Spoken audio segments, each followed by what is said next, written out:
matagal na yan. Tapos bumalik na lang yung ano ko, yung dito sa shoulder. Okay lang yun, Tapos mami. masakit. Ang mahalaga, meron tayong... Kasi, pag hindi ko binasa to, sayang lang. Dala-dala nyo. 2022, okay. Si Mrs. Leticia. Examination shows demonstrable abnormality. No abnormality. Okay, these spaces are not narrow. There is straightening of the cervical lordosis possibly due to muscular spasticity. Okay. Straightening cervical. Base rito, 2022 pa, may namumblema na kayo. Ngayon, ang nangyayari rito, ma'am, ayan o, kung mapapansin mo, yung guhit, tignan mo to, ang labo ng guhit, para siyang may mga tapal-tapal na mga white, ano. Yan, isa yan sa mga problem dyan sa C1, C2. Pero nawala noon yung ano, kasi nagpa-PT ako. Very good. Eh, magaling yung PT mo. Tapos, ano, dito yon sa left side. Mangungoriente yan. Dito Sa right side naman. Oo, sa left side naman. Left or right? Dati, ano ba to? Dati, ito yung nagka-problema. Tapos ngayon, ito. Okay. Dito naman sa lumbar nyo, ma'am, ito naman, pirat na tong isa na to. Oh. Pero yan nung 2021. Sa pastry. Nawala din yung dito ko. Okay. Tapos ngayon, ano, sabi ko, bakit kaya bumabalik? Ang sakit na rin. Ganito, hindi sa inyo na ipaliwanag eh. Bakit bumabalik? Ganito yan, siyempre. Kahit ako strong o si tatay strong, minsan may mga kilos tayo na mga naglilipat tayo ng kung ano-ano, may mga activity tayo. Ayun nga, kanina nakaupo lang sa baulo. Once na napirat na yung disc mo, ayan yung mga binabanggit na disc eh, hanggang sa leg yan. Once na mapirat yan, dati ganito, napirat siya, hindi na po siya nagre-regenerate, bumabalik ulit ng ganon. Ngayon, nagtataka kayo, bakit umulit? Nawala na to eh. Siyempre, kumikilos po tayo. Ngayon, yung napirat na noon, napirat pa ulit ngayon. Easy to ano na siya. Kumbaga, mas mabilis na kayo makareceive ng pain pag sira na yung mga disc natin. Mababawasan na yung mga kilos natin, yung mga puwersa-puwersa noon, nung bata pa tayo. Nung bata tayo, pwede pa tayo mag-bentambling ngayon. Yuyuko ka lang, dahan-dahan na. Lilingon ka lang, hindi na yung... Kailangan yan, yung banayad na. Kasi nga, nagkaroon na ng damage. Nasaan yung impression? Wala yung impression eh. Wala yung impression niya. Wala yung impression. Okay, pero alam ko na to. Mami, umiidad lang yung ano. Ngayon, way back 2022, 3 years ago, nadagdagan ng 3 taon. Siyempre, yung mga sira noon, tinutubuan pa yan ng mga calcific. Ano yung calcific opacities? Yung mga... Laman.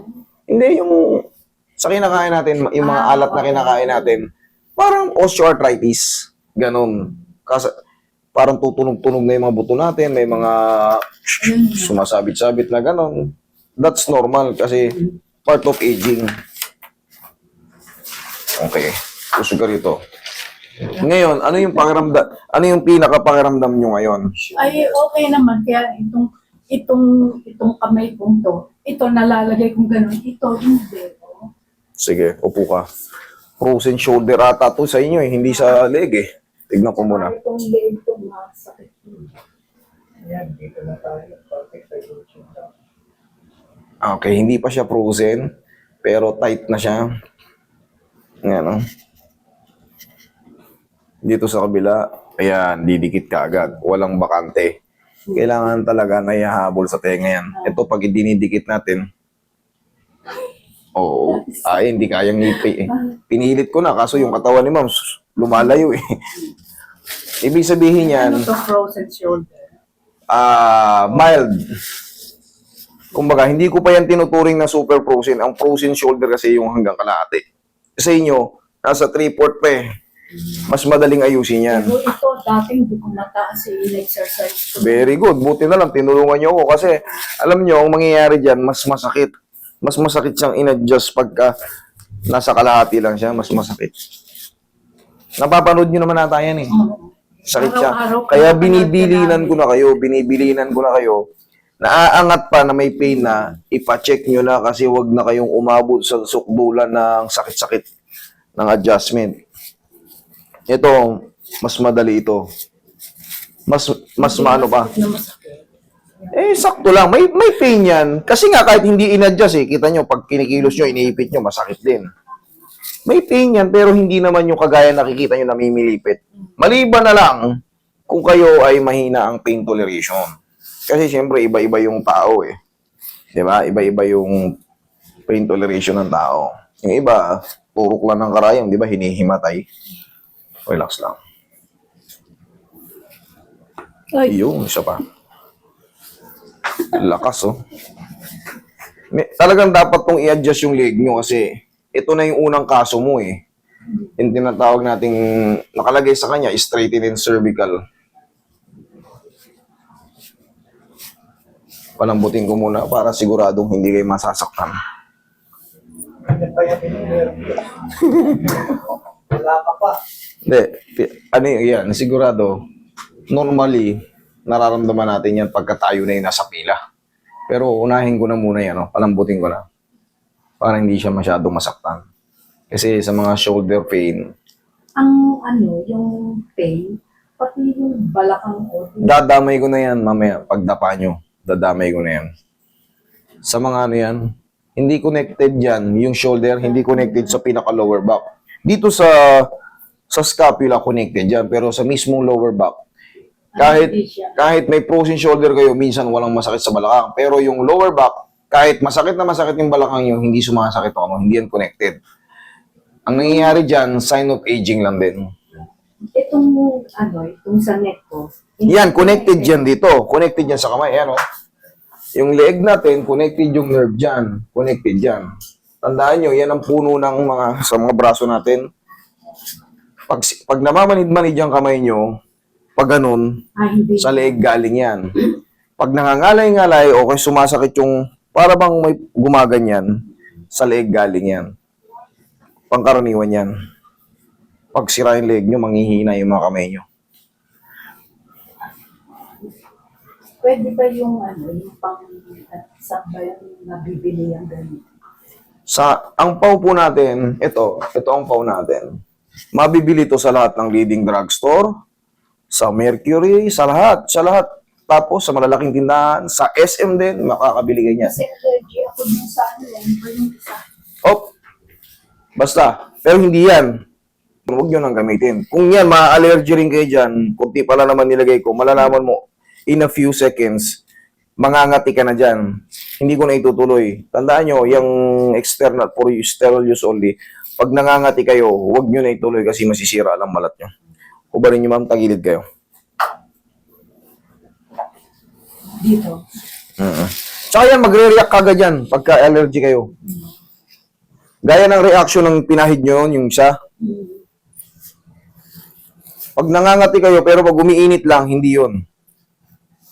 Usugin to. Habang hindi ko pa hinahapos yung likod mo, relax. Okay, kabilang side. Sa tingin nyo, nangangati kayo? Hindi. Okay, good. Hindi kayo allergic dyan. Tsaka mamumula-mula kayo. Mamumula yan pag allergic. Alam nyo na yun. Alam nyo, ano ba yung tsura ng namumula? Namumula. Mangangati na yun. Okay, dapa. Pag namumula-mula, nasarap ng kamuti nun.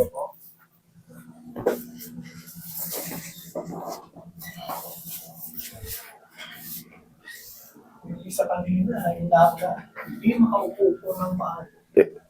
Tingnan nyo, anong lumabas? Diretso. Diretso na. Ganun pumasok yun, Wala. Relax lang.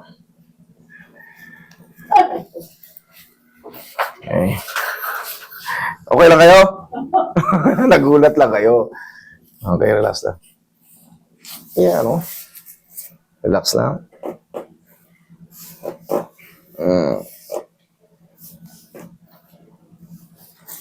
Dyan ka lang. Roy, haglang likod. Karatihin mo yung balakang ni Mami. Araw-araw. O, yung nurse. Tihaya kayo, Mami.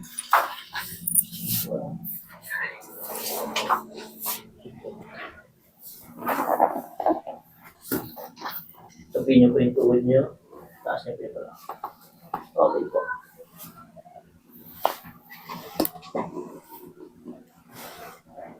Yeah. Relax na. Inhale. Exhale. Okay lang yan. Kunin ko po. Siguro stress. Hindi. Hindi naman kailangan ang mahalaga yan ma-decompress, mainat, mahaba yun hanggang dun sa Tumunog na to kanina ng napakalakas Di ba? Yung pag ganun, Hindi kailangan na marinig nyo lahat ng mga tumutunog. Ang mahalaga dyan, naiinat. Kasi yan, decompress. Hinahatak natin. Pero minsan, syempre, pag may mga nakasala, ibig sabihin nun, walang nakasala na na mga facet joint, mga costal facet. Wala nang nakasala. Pero, madalas yan, pagka talagang tumutunog yan. Pero kung sa mga... Ako yung iba, ang lalakas ng tulog. Totoo yun.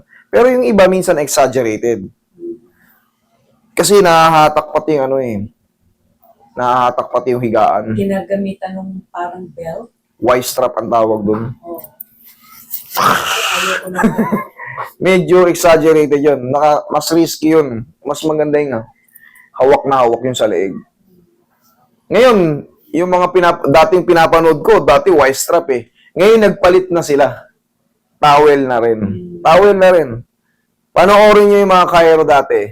Ngayon, towel na rin yung Towel na yung Okay. Kumukuha rin kasi ako ng tip dyan. Marami rin akong pinapanood na mga technique. Para sa mga ikabubuti nyo pa. Meron kasing mga kaso na pag nakapa ako, kailangan to ganituhin. Nagre-review ko sa mga ibang sa mga online.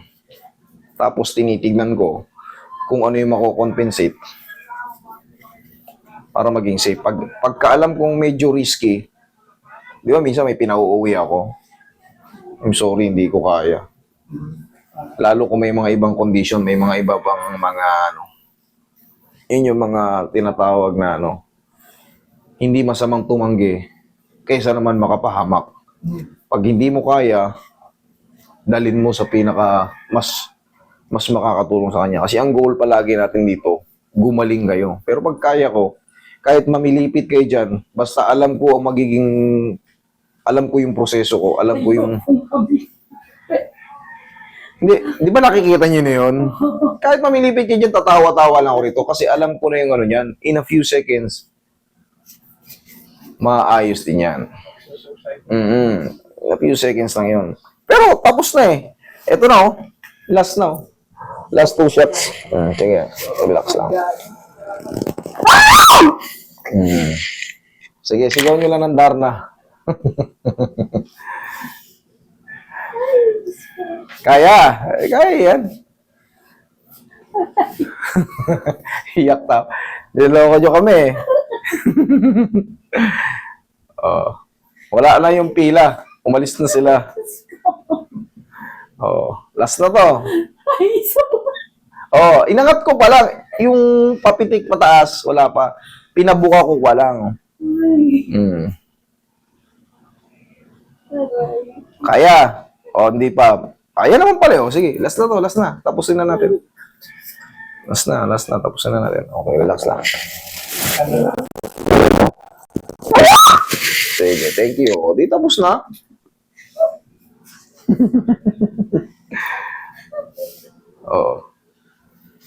Bitaw mo. Ayan, tapos na. 30 seconds lang naman yan.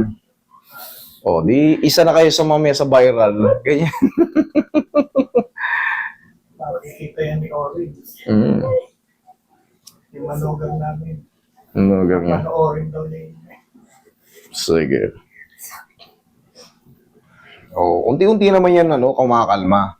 Ito nga yung sinasabi ko sa inyo, di ba, kahit mamilipit kayo dyan, alam ko naman yung kalalabasan yan. Yung iba na ihimatay pa nga. Pero hindi tayo natatakot doon, hindi ako kinakabahan doon. Papaypayan mo lang yun, magigising din yun.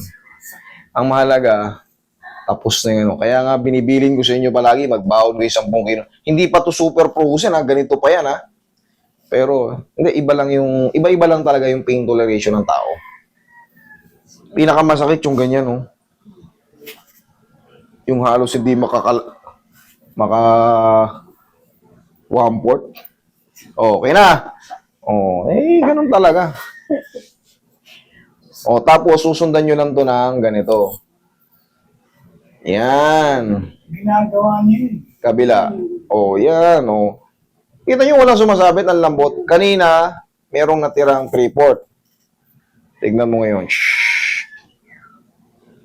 Abot na. Ngayon, tatawa-tawa kayo. Abot na. Kanina, ganyan lang. Tumutulak na yung katawan nyo. Ayaw na yun. Ngayon, tignan nyo, dahan-dahan ba yan? Di ba? Sa likod.